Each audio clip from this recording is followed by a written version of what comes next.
नमस्कार, आप देख रहे हैं हॉट स्टॉक्स में हूं पल्लवी। भारतीय बाजारों में आज तेज गिरावट देखने को मिली। इस गिरावट में आईटीसी का सबसे बड़ा हाथ रहा। टैक्स का बोझ बढ़ने से सिगरेट कंपनियों के शेयरों में जोरदार पिटाई हुई। निफ्टी की गिरावट में आईटीसी का करीब 90 अंकों का योगदान था। आईटीसी का सेंसेक्स में करीब 7.2% का वेटेज है, जिसके चलते हमने देखा कि पूरी तरह से इंडेक्स में गिरावट देखने को मिली। साथ ही एलआईसी और एफपीआई का भी आईटीसी में एक बड़ा होल्ड है। इसके साथ ही रिलायंस ने भी बाजार को नीचे की तरफ खींचा। बाजार की गिरावट में रिलायंस का करीब 15 अंक का योगदान रहा। दिग्गजों के साथ साथ आज मिड कैप और स्मॉल कैप शेयरों में भी दबाव देखने को मिला। बिकवाली के चलते आज के कारोबार में निफ्टी 9800 के भी नीचे फिसल गया। इंट्राडे में निफ्टी ने 9792 का लो छुआ। कारोबार खत्म होने पर सेंसेक्स 364 अंक और निफ्टी 89 अंकों की गिरावट के साथ क्लोज हुए। आईटीसी की गिरावट के चलते एफएमसीजी इंडेक्स 6% से ज्यादा टूटकर बंद हुआ। इसके अलावा रियल्टी और तेल गैस शेयरों में भी आज गिरावट का रुख रहा। मिड कैप आईटी और बैंकिंग शेयरों में हल्की खरीदारी देखने को मिली। आज के एफआईज और डीआईज के आंकड़े देखें तो आज एफआईज ने 317 करोड़ की कैश में खरीदारी की, वहीं डीआईज ने जबरदस्त बिकवाली की। लगभग 975 करोड़ की कैश में बिकवाली देखने को मिली। लेकिन बाजार के बड़े एक्सपर्ट्स अब इस गिरावट के बाद कहां दाव लगा रहे हैं और क्या मान रहे हैं, आइए सुनते हैं। TVS has been an out performer on the back के उनका जो स्कूटी है जो विमेन सेगमेंट में है वो भी बहुत स्ट्रांग है और I think in the south area their dominance has increased. Also उनके margins have actually quarter on quarter shown a real very good uptake. Stock is a buy. Of course अभी थोड़ा सा वैल्यूएशन स्ट्रेच लग रहे हैं। हमारे को यहाँ पे 2700 2750 पे एक्यूमुलेट करना है तो बजाज ऑटो बहुत अच्छा लगता है फॉर टू रीजंस। एक, उसका जो एक्सपोर्ट में वीकनेस है वो लास्ट इस क्वार्टर में है, आगे जाते हुए स्ट्रेंथ लगती है। सेकेंडली, जो उनकी न्यू लॉन्चेस हैं which are taking on the likes of Eicher, they are going to be very very competitive in the future. Expectation है कि ये निफ्टी की अर्निंग्स की ग्रोथ देखिए ये क्वार्टर में, तो एक्सपेक्टेशन है कि अराउंड 3-4% एक्चुअली नेगेटिव होगी। तो उसके सामने अगर नतीजे ठीक ठाक आते हैं तो मार्केट को संभालने के लिए ये लेवल पे काफ़ी अच्छा होगा। और वैसे मार्केट काफ़ी अच्छा किया है अभी तक ये साल में, ईयर टू डेट, और वैल्यूएशंस थोड़ी ज़्यादा है। बट अगर अर्निंग्स आउटलुक में इम्प्रूवमेंट आती है और कॉन्फिडेंस बढ़ता है तो मार्केट यहाँ पे कंसोलिडेट करना चाहिए। और जैसे अर्निंग्स रिवीजन होगी आगे जाके 1-2 क्वार्टर के बाद तो मार्केट नए ऊंचाई तक जा सकते हैं यहाँ से। Good evening Lovelesh. कल तक हम ये सोच रहे थे शायद 10,000 का लेवल बहुत ज्यादा दूर नहीं है और जितने भी इन्वेस्टर्स हैं या जो मार्केट से जुड़े हुए लोग हैं कहीं ना कहीं 10,000 के आंकड़े को बहुत बेसब्री से उसका इंतजार कर रहे थे। लेकिन एक खबर आई कल सिगरेट कंपनीज पर जो सेस पड़ने की, और उसके बाद देखिए आज मार्केट 9800 के भी नीचे फिसल गया। अभी कल के लिए आप क्या शॉर्ट पोजीशंस बनाएंगे या फिर बाय करने की सलाह देंगे? निफ्टी में लेवल्स क्या होंगे आपके लिए अहम, और साथ ही कोई पर्टिकुलर स्टॉक जो आपको अच्छा लग रहा हो कल के लिए? Very good evening Pallavi ji. हाँ देखिए, आपने जहाँ तक के 10,000 की बात करी है, of course this is one of the rallies जिसमें हम 10,000 काफ़ी कुछ टाइम से एक्सपेक्ट कर रहे थे। ऑफ कोर्स 10,040 एक 100% एक निकल कर भी आता है। इसका प्रीवियस जो स्विंग है 7893 से 89119, तो of course in short term अगर ये जो करेक्शन आया ये वन ऑफ इवेंट आप बोल सकते हैं। जो आईटीसी में एक गिरावट आई है largely contributed bye ITC, and उसके बाद हमने रिलायंस में भी जो गिरावट देखी उसमें एक तरह से एडिंग इंसल्ट टू इंजरी वाला काम हो गया है। तो कहीं ना कहीं 9900 अब एक मैं क्रूशल रेजिस्टेंस मानता हूँ ऊपर में। जब तक कि हम 9900 9925 के ऊपर नहीं निकलते हम फिर से एक फ्रेश बाइंग एक्सपेक्ट नहीं कर सकते। रिस्क रिटर्न के हिसाब से भी अगर कोई नया ट्रेडर है तो यहाँ पे मैं position on a sell side की सलाह दूंगा, क्योंकि काफ़ी कुछ हमने एक अपसाइड देख लिया है। यहाँ से मे भी एक 40-50 पॉइंट की और तेज़ी आती है, but that is not worth playing. तो 9900 हम ऊपर में एक स्टॉप लॉस लेकर चल रहे हैं। नीचे में मुझे लगता है 9770 9760 अराउंड एक डिप आना चाहिए। May be very short term एक स्विंग हो सकता है, बट ओवरऑल मेरे ख्याल से हम एक बार डिस्ट्रीब्यूशन ऊपर देख चुके हैं। सेल ऑन राइज की स्ट्रैटेजी रहेगी। जहाँ तक कि आपने स्टॉक की बात करी है in a very short term perspective, may be tomorrow और day after tomorrow Cox and Kings पे हमने बाय की सलाह दी है। मेरे को लगता है ये पर्टिकुलर स्टॉक में हमने पहले भी रिकमेंड करा है आपके चैनल के जरिए अराउंड 230, तब एक 30% अपसाइड था, लेकिन एक माइल्ड करेक्शन आ गया है स्टॉक में 265 260 स्ट्रॉन्ग बॉटम बन चुका है। मेरी कॉक्स एंड किंग्स पे बाय की सलाह रहेगी। हमने हमारे क्लाइंट्स को भी सजेस्ट करा है, मैं डिस्क्लेमर दे दूं उनकी भी पोजीशन हो सकती है। ऊपर में हम इसमें फिर से 300 से 320 ऑन अ लॉन्ग टर्म देख रहे हैं, जबकि वेरी शॉर्ट टर्म मेरा 285 का टारगेट रहेगा, 262 का स्टॉप लॉस रहेगा। ठीक है, तो 262 के स्टॉप लॉस के साथ आप कॉक्स एंड किंग्स में बाय कर सकते हैं कल की ट्रेडिंग पिक लवलेश की तरफ से। साथ ही मनीलिशियस के राजेश सस्पुते से भी हमने बात की और ये भी निफ्टी में सेल करने की सलाह दे रहे हैं। इन्होंने लक्ष्य रखा है 9750 का विद स्टॉप लॉस ऑफ 9910। साथ ही इन्हें यूनाइटेड ब्रेवरीज अच्छा लग रहा है, बाय करने की सलाह है यूनाइटेड ब्रेवरीज में। लक्ष्य होगा 848 का, स्टॉप लॉस आपको लगाना है 795 का। लेकिन आदित्य अग्रवाल, इनका व्यू थोड़ा सा अलग है लवलेश, निफ्टी में ये बाय करने की सलाह दे रहे हैं। इन्होंने लक्ष्य रखा है 9880 का और स्टॉप लॉस होगा 9775 का। साथ ही आदित्य से हमने उनका वायदा से जुड़ा हुआ शेयर पूछा, तो वायदा से फायदे वाला शेयर उन्होंने चुना है सेल को। जुलाई की 62 रुपए 50 पैसे की कॉल आप 1.25 के लेवल्स पे खरीद सकते हैं। यहाँ पर 3 रुपए तक का लक्ष्य है, स्टॉप लॉस लगाना होगा 50 पैसे का। चलिए, ये कुछ कॉल्स थी हमने दर्शकों के सामने रखी, लेकिन अब उनके सवालों को भी अब शामिल करेंगे। एक बार तरीका बता दें, आप हमें टोल फ्री लाइंस पर कॉल कर सकते हैं, साथ ही फेसबुक और व्हाट्सएप के जरिए भी आप हमसे जुड़ सकते हैं। चलिए शुरुआत करेंगे। सबसे पहला सवाल पूछने के लिए हमारे साथ फोन लाइन पर हैं लदिका, जो कि कोल्हापुर से हैं। लदिका जी नमस्कार, बताइए कौन सा शेयर लिया हुआ है आपने? हेलो। हाँ लदिका, गुड इवनिंग। हाँ गुड इवनिंग मैम। मैम मैं राधिका बात कर रही हूँ कोल्हापुर महाराष्ट्र से जी। मैम मेरे पास अरबिंदो फार्मा है, 134 शेयर्स हैं, 745 के हैं। ओके, और ये कितने टाइम के लिए होगा? क्या मैं होल्ड कर सकती हूँ? 6 महीने हो गए मैम। 6 महीने हो गए? हाँ। या फिर 6 महीने और होल्ड करना है आपको? भाई तो अब क्या करना है मैम? ठीक है। होल्ड करूँ क्या बाय करूँ? ठीक है। लवलेश, इन्होंने खरीदा है 745 के लेवल्स पे, और क्योंकि फिलहाल नुकसान हो रहा है, आज का हम नहीं देखेंगे बिकॉज आज तो ओवरऑल मार्केट में प्रेशर था, मुनाफा वसूली दिखी है, लेकिन पिछले भी जितने समय से होल्ड कर रही हैं, चार्ट्स आपको कैसे लग रहे हैं और क्या नेक्स्ट 6 मंथ्स इनको और होल्ड करना चाहिए अरबिंदो फार्मा में? राइट, अगर थोड़ा सा 6 महीने का नज़रिया है तो मैं लदिका जी को यही सलाह दूंगा, आप होल्ड करिए। काफ़ी कुछ वर्स्ट हो चुका है स्टॉक में, 750 एक ओवरहेड रेजिस्टेंस है। पर अगर आप शॉर्ट टर्म ट्रेंड देखें तो higher top higher bottom formation है, बस कहीं ना कहीं मार्केट रोटेशन एक फेवर कर रहा है, जहाँ पे हम इतने स्ट्रेच वैल्यूएशंस देख रहे हैं दूसरे सेक्टर्स के। फार्मा सेक्टर एक रिकवरी मोड पर है, काफ़ी कुछ इनमें बाइंग आ चुकी है। एक शॉर्ट टर्म में एक माइल्ड हो सकता है करेक्शन, बट मैं होल्ड की सलाह दूंगा। ऊपर में इस स्टॉक में अभी भी काफ़ी कुछ अपसाइड टूवर्ड्स 780 to 790 पॉसिबल है, तो आने वाले 6 महीने के लिए मैं इनको सलाह दूंगा आप होल्ड करके चले। स्टॉक में काफ़ी कुछ अपसाइड आपको एक 5 से 7% और दिख सकता है। ठीक है, अभी आपको होल्ड ऑन करना है अरबिंदो फार्मा में। इनफैक्ट अब हमारे साथ लाइव जुड़ रहे हैं सुरेंद्र मुंबई से। सुरेंद्र जी नमस्कार, बताइए कौन सा स्टॉक लिया है आपने? मेरा एक्चुअली मैंने प्रिज्म सीमेंट लिया है, 500 क्वांटिटी है मेरा, और 88 के भाव में लिया है मैंने। 6 to 7 मंथ्स हुआ है उसका। चलिए, 6 to 7 मंथ्स के हिसाब से तो अच्छा मुनाफा आपको हो गया, कंग्रेचुलेशंस। कितना टाइम भी और रख सकते हैं? राइट, तो मुझे यही जानना था कि मुझे अभी और कितना टाइम होल्ड कर सकता हूँ मैं? कोई टारगेट वैसे चेस कर रहे हैं आपने? कोई टारगेट रखा है कि इस भाव तक पहुंचेगा तो निकल जाऊंगा?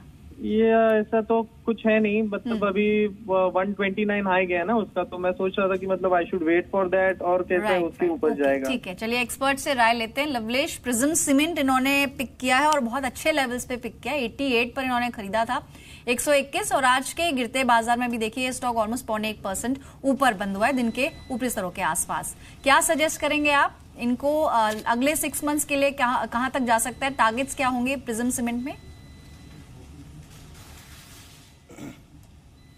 आई थिंक होल्ड करना चाहिए, काफ़ी कुछ इनका निवेश अच्छा है। अगर मैं सेक्टर की बात करूँ स्पेसिफिकली प्रिज्म सीमेंट की, तो जीएसटी के बाद इनका जो टाइल्स बाथ एंड किचन का एक पर्टिकुलर जॉइंट वेंचर है, वहाँ पे काफ़ी अच्छा इनको एक मुनाफा देख रहे हैं हम। प्लस इनका जो कैपेसिटी एक्सपांशन है वो पूरा हो चुका है, जो इनकी बॉटम लाइन को भी इम्प्रूव करेगा। स्टॉक में अगर टेक्निकली पर्सपेक्टिव से बात करूँ तो 128 पे एक ओवरहेड रेजिस्टेंस है। इनफैक्ट मेरे ख्याल से स्टॉक में काफ़ी कुछ ब्रेकआउट एक पॉसिबल है, क्योंकि ये 3rd टाइम इस पर्टिकुलर रेजिस्टेंस को टेस्ट कर रहा है। तो मैं सलाह दूंगा आप होल्ड करिए। ये पर्टिकुलरली ब्रेकआउट होता है, एक बार स्टॉक 130 की रेंज को पार करता है, क्लोज होता है, तो ऊपर में हम फिर 155 से 160 तक के एक पॉसिबल टारगेट देखते हैं आने वाले 6 महीने में। मैं आपको सलाह दूंगा आप होल्ड करिए। अगर आपको स्टॉप लॉस लगाना है, अगर आपको ट्रेलिंग स्टॉप लॉस एक लेकर चलना है, तो आई थिंक 111 काफी स्ट्रॉन्ग सपोर्ट है, उसका एक ट्रेलिंग स्टॉप लॉस लगाइए और होल्ड कर बने रहिए स्टॉक में। ठीक है, तो यहाँ पर स्टॉप लॉस 111 का आपको रखना होगा। अपसाइड अभी भी बाकी है, होल्ड ऑन कर सकते हैं। इनफैक्ट लवलेश, अगर पूरा ही हम थीम देखें सीमेंट स्पेस में, तो काफी अच्छा रनअप यहाँ पर दिखा है। कोई और स्टॉक फ्रेश पोजीशंस अगर बना रही हो, पर्टिकुलर स्टॉक जो आपको अच्छा लग रहा हो? जी आई थिंक एसीसी, अल्ट्राटेक, काफ़ी कुछ सारे सीमेंट स्टॉक्स में हमने एक तेज़ी देखी है। जिस तरह से पर्टिकुलर स्ट्रक्चर अगर आप देखें चार्ट्स के, तो सब में बुलिश स्ट्रक्चर है, सब कहीं ना कहीं अपने 52 वीक हाई के आसपास ट्रेड कर रहे हैं। वेरी शॉर्ट टर्म में मैं एक बुलिश कॉल एसीसी में लेना चाहूँगा। स्टॉक ने अपने 52 वीक हाई को ब्रेक करा है, 1710 1720 के ऊपर इसने स्टॉक को क्लोज भी करा। आज थोड़ा सा एक माइल्ड प्रॉफिट बुकिंग दिखी है, but that is a risk that was overall market पे ही थी। तो आई थिंक एसीसी एक अच्छा लग रहा है स्टॉक। एक बार 1820 1819 फिर से ब्रीच करता है तो पॉसिबल इसमें एक अपसाइड है 2100 2150 पे। तो अगर सीमेंट स्पेस में आपको कोई दूसरा स्टॉक चुनना होता है, I think ACC is one of the counter जो आप अपनी रेडार पर रख सकते हैं। ऑलराइट, तो अगर नई पोजीशंस बनानी है किसी इन्वेस्टर को, एसीसी अच्छा लग रहा है। यहाँ पर 1820 तक का लक्ष्य दे रहे हैं लवलेश, बाय करने की सलाह होगी। कुछ और दर्शक हैं, उनसे बात करते हैं। फोन लाइन पर हमारे साथ रमेश है हिमाचल से। रमेश जी नमस्कार, गुड इवनिंग, बताइए कौन सा स्टॉक लिया है? Very good evening ma'am, Ramesh Thakur बोल रहा हूँ। जी रमेश जी बताइए। मैम स्पाइस जेट है 200 एट द रेट ऑफ 111। अच्छा, स्पाइस जेट, और खरीदा कब है आपने? मैम ये 2-3 महीने से भेज रहा हूँ, एवरेज आउट कर रहा हूँ। अच्छा चलिए, अभी तो फायदा हो रहा है। कितना टाइम और होल्ड कर सकते हैं? मैम थोड़ा बहुत टाइम और, लगभग 6 महीने 6 मंथ्स रख सकते हैं। फाइन, चलिए ठीक है। जिस तरह से खबरें लगातार खबरों में रहता है स्पाइस जेट, लवलेश 6 मंथ्स के लिए क्या सजेस्ट करेंगे? आज हरे निशान में बंद हुआ है, जबकि मार्केट में इतनी ज्यादा बिकवाली हावी थी। 115 के लेवल्स पे क्लोज हुआ और उनकी खरीद 111 की है। 6 महीने में क्या लक्ष्य होगा और कोई स्टॉप लॉस?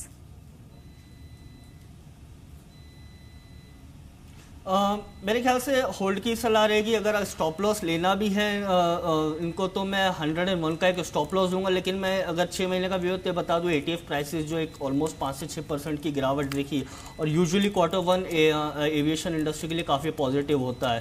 स्टॉक ने एक 10 साल बाद, ऑलमोस्ट 10 से 15 साल बाद रेंज भी ब्रेकआउट करी है। तो 6 महीने में आई थिंक एक कंजर्वेटिव टारगेट भी लें स्पाइस जेट में, तो 135 to 140 काफ़ी कुछ पॉसिबल है। अगर इनको स्टॉप लॉस शॉर्ट टर्म में लगाना है तो 101 का स्टॉप लॉस लगा के स्टॉक में बने रहिए। काफ़ी कुछ अपसाइड अभी और होना बाकी है। ठीक है, अभी आपको होल्ड ऑन करना है, लेकिन स्टॉप लॉस रखना होगा ताकि आपको जो फायदा हो रहा है वो आपका कम ना हो। फोन लाइन पर हमारे साथ अब मनोज है कोलकाता से। मनोज जी नमस्कार, बताइए कौन सा स्टॉक लिया है? हाँ मैडम, गुड इवनिंग। हाँ गुड इवनिंग। स्टॉक कौन सा है? रिलायंस डिफेंस की मैंने शेयर खरीदे हैं 61 रुपीज पे, एट अबाउट 8000। ओके, क्वांटिटी तो काफी ले ली आपने। ये कब खरीदा था आपने? करीब 2-3 दिन पहले। अच्छा, हाल फिलहाल में लिया है। तो क्या नजरिया है, कितना टाइम देंगे स्टॉक को? Max to max 3 month. अच्छा, ज्यादा लंबे टाइम के लिए नहीं प्ले कर रहे हैं, ठीक है। लवलेश, रिलायंस डिफेंस कैसे लग रहे हैं चार्ट्स आपको? हाल फिलहाल में इन्होंने खरीदा है 1-2 दिन पहले, और ये अगले 3 महीने के लिए से रख सकते हैं। लेकिन फिलहाल देखिए तो ये इनकी खरीद के आसपास ही है, 2% नीचे आज क्लोज हुआ है। इनफैक्ट जो इसका हाई रहा है 72 रुपए का, उससे तो थोड़ा नीचे इन्होंने खरीदा, लेकिन फिर भी थोड़ा सा शायद इन्होंने ऊपरी लेवल्स पे ले लिया है। क्या सजेस्ट करेंगे आप 3 मंथ्स के हिसाब से?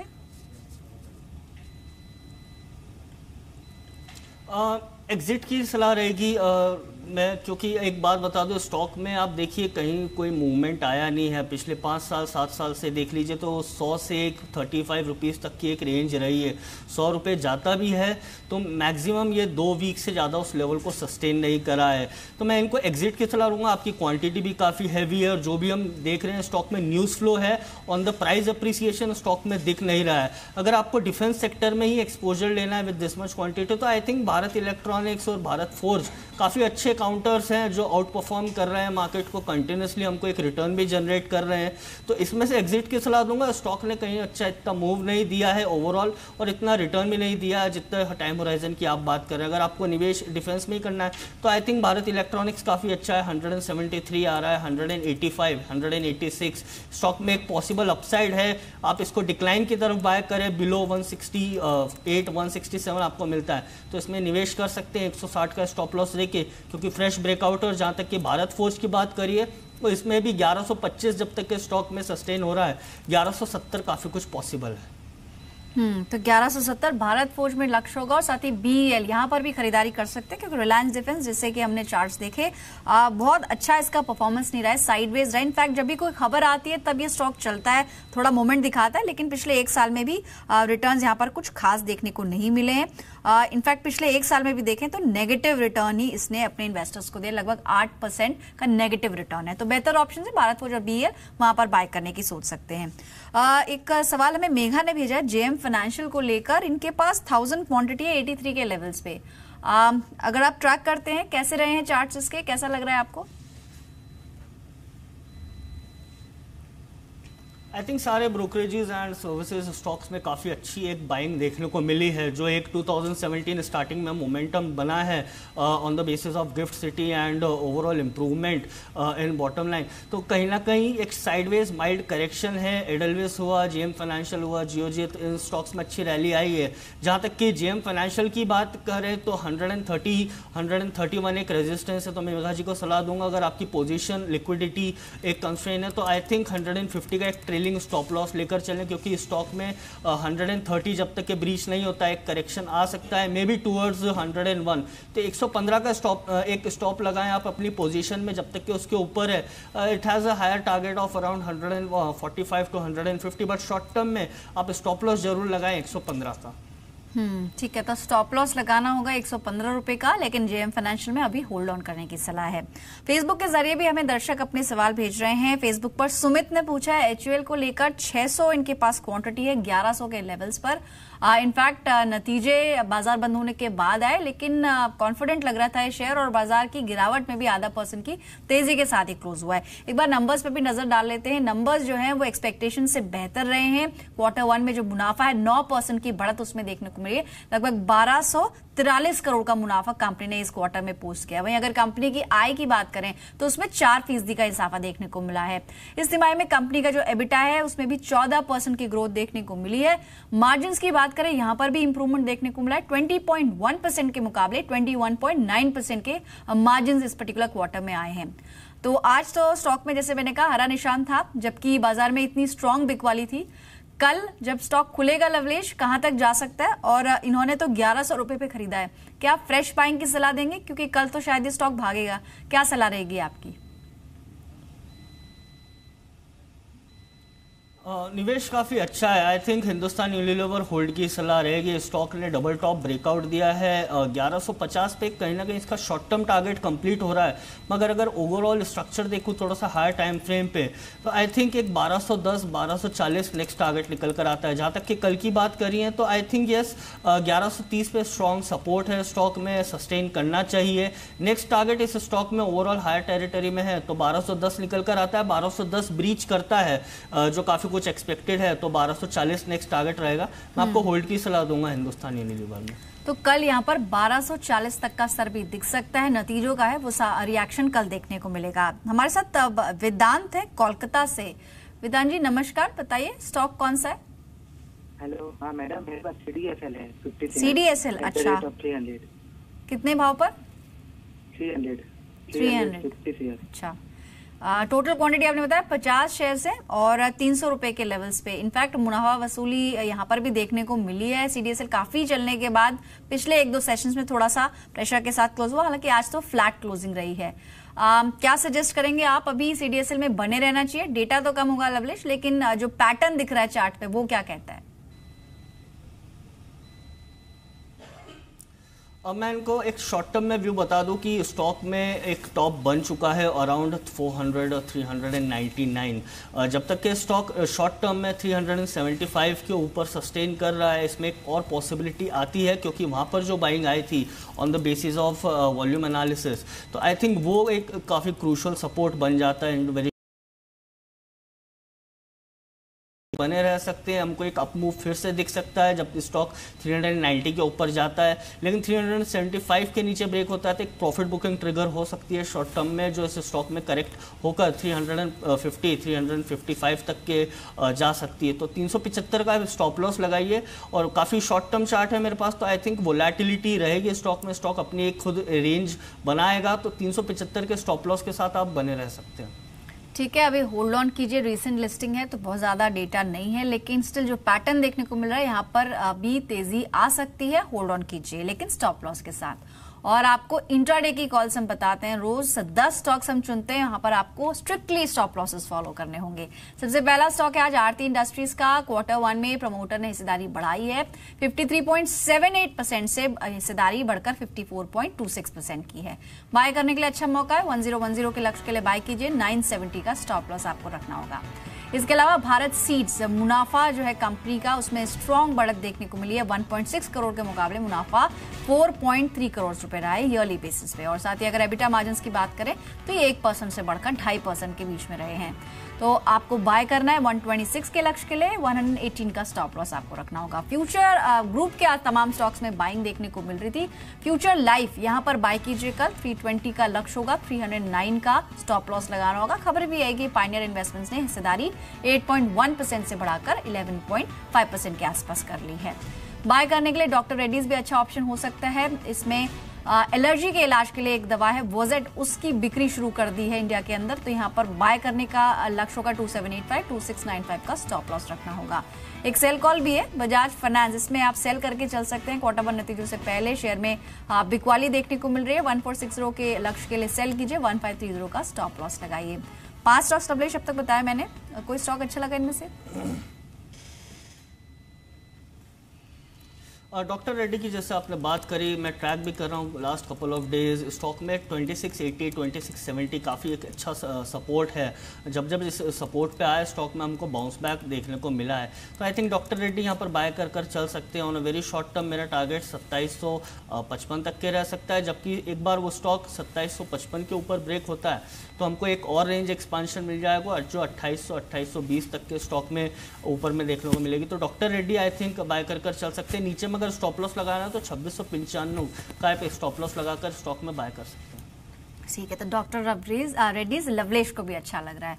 बाकी के 5 स्टॉक्स जान लेते हैं कौन से हैं। इंडोको रेमेडीज बाय करने के लिए हमने शॉर्टलिस्ट किया है। इनफैक्ट आज छोटे मझौले फार्मा शेयरों में बाइंग देखने को मिल रही थी। 2.5% की तेजी के साथ स्टॉक क्लोज हुआ। 216 का यहाँ पर टारगेट रखिए, 202 का स्टॉप लॉस लगाइए। बाटा अंतिम 1 घंटे में वॉल्यूम के साथ यहाँ पर खरीदारी देखने को मिली है और ये तेजी कल भी कैरी फॉरवर्ड हो सकती है। 582 का लक्ष्य रखिए, 564 का स्ट्रिक्ट स्टॉप लॉस। विवीमेड लैब्स एक और काउंटर है जहां पर आज बाइंग दिखी है। इनफैक्ट गिरते बाजार में भी ये स्टॉक स्ट्रेंथ के साथ ऑलमोस्ट 0.25% के गेन्स के साथ क्लोज हुआ है। यहाँ पर 134 का लक्ष्य होगा, 126 का स्टॉप लॉस आपको रखना होगा। सेंचुरी इनका ये एक स्टॉक है, 3 महीने की गिरावट के बाद अब इसमें पुल बैक देखने को मिला और काफी समय से कंसोलिडेट कर रहा था। अब 412 का लक्ष्य इसमें दिख सकता है, कल 394 का स्टॉप लॉस लगाना होगा। एलटी फूड्स, इनफैक्ट चावल शेयरों में भी आज बाइंग थी। अपने 2 हफ्ते की एवरेज वॉल्यूम से ज्यादा वॉल्यूम्स यहाँ पर देखने को मिले। 74 के लक्ष्य के लिए बाय कीजिए, 69 का स्टॉप लॉस लगाइए। लवलेश, बाकी के जो 5 शेयर्स हैं काफी हद तक टेक्निकल आधार पर चुने हैं, कोई स्टॉक अच्छा लगा आपको?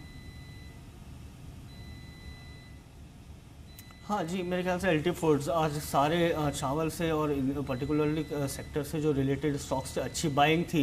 जहाँ तक कि एलटी फूड्स की बात करें तो स्टॉक में एक शॉर्ट टर्म में काफ़ी स्ट्रॉन्ग सपोर्ट है अराउंड 67। तो जब तक कि स्टॉक एक उसके लेवल के ऊपर रहता है, सस्टेन करता है, एक राउंडिंग बॉटम फॉर्मेशन भी हो रहा है। पोजिशनल ट्रेडर्स के लिए भी अच्छा है। इनफैक्ट कोई ओवरऑल 1 से 2 हफ्ते के लिए भी बाय करना चाहे तो 77 से 78 एक लक्ष्य निकल कर आता है 67 के स्टॉप लॉस के साथ। जबकि इंट्राडे ट्रेडर्स के लिए प्रीवियस डे का आप ओपन ले सकते हैं, अराउंड 68.95 आ रहा है जो, या 67.9 का भी रख सकते हैं। उसमें मेरा टारगेट ऑन इंट्राडे बेसिस 72 रहेगा। जहाँ तक कि दूसरा एक स्टॉक में बात चुनना चाहूँगा, बाटा इंडस्ट्रीज काफ़ी अच्छा है कि इसमें पैटर्न ब्रेकआउट आया है। स्टॉक में एक शॉर्ट टर्म जो करेक्शन था वो ओवर हो चुका है। तो बाटा में मेरी बाय की सलाह रहेगी। ऊपर में 595 तक का हम लक्ष्य देख रहे हैं, नीचे में स्टॉप लॉस 560 का रहेगा इंट्राडे ट्रेडर्स के लिए। ठीक है, तो बाटा में 595 तक के लक्ष्य के लिए बाय किया जा सकता है। आज 572 के आसपास क्लोजिंग रही है। तो इंट्राडे के साथ साथ पोजिशनल कॉल्स भी आप इसमें बाय बना सकते हैं। चलिए, शुक्रिया लवलेश, आपका समय निकाला आपने। कोई डिस्क्लोजर जाते जाते? जी, जो भी हमने स्टॉक्स की बात करी है, I don't have any personal vested interest. जहाँ तक कि हमने कॉक्स एंड किंग्स सजेस्ट करा है, our clients are holding it for positional basis. Thanks a lot Lovelesh. तो यहाँ पर हमने कई ट्रेडिंग कॉल्स आज जाने, कल भी लौटेंगे, बताएंगे दिन भर का हाल और होंगे टॉप 10 स्टॉक्स। नमस्कार।